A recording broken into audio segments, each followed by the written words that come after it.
Serat lawas isi kasimpen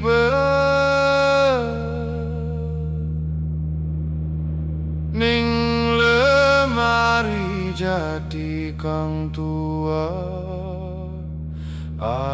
aksarane wiwit pudar, nanging kawruhe isih urip.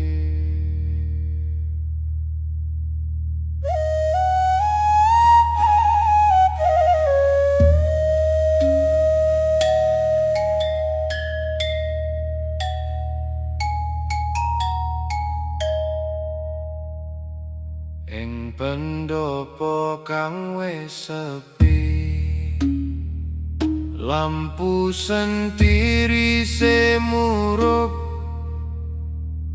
ana serat lawas kaboko, nulis crita jaman biyen, aksara Jawa kang rapet, ditulis tangan para sepuh, ngandhut kawrulan pitutur kanggo anak putu mbesuk. Jaman ganti jaman tekan, nanging serat isih nyimpen rasa. Kertas lawas bisa rapuh, nanging kawruhe ora bakal gugur. Serat lawas sing pendopo tua, isih nyritakake kawruh leluhur. Serat lawas sing pendopo tua, isih nyimpen pitutur urip. Nalika donya saya rame, ana swara lawas kang ngelingake.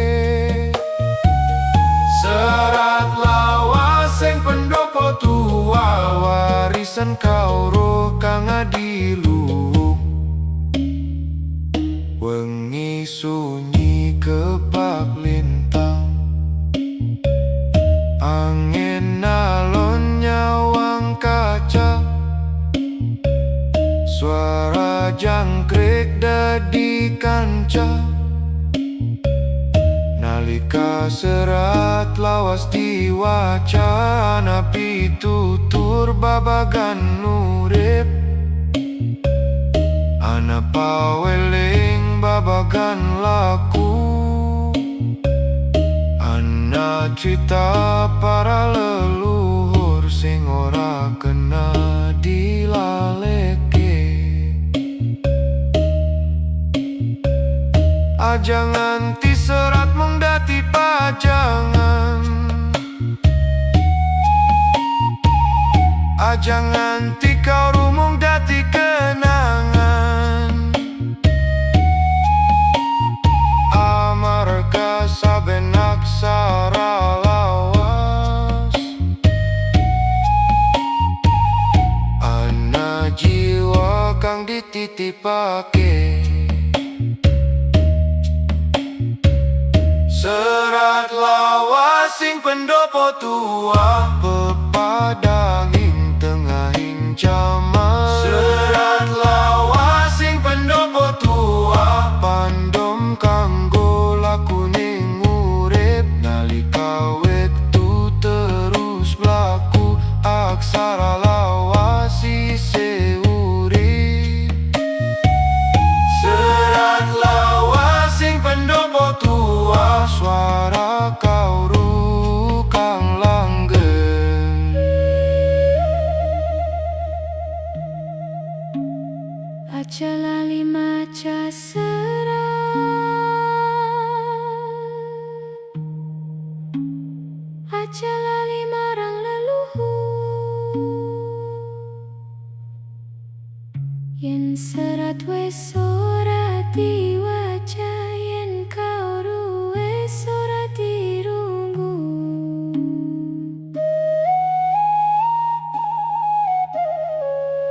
Apa sing bakal diwariske kanggo generasi sabanjure.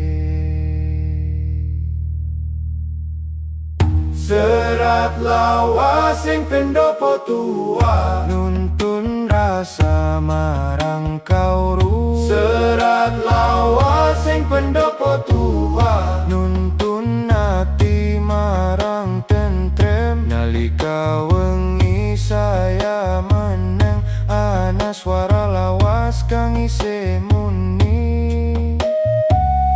Serat lawas sing pendopo tua, warisan sejati para leluhur.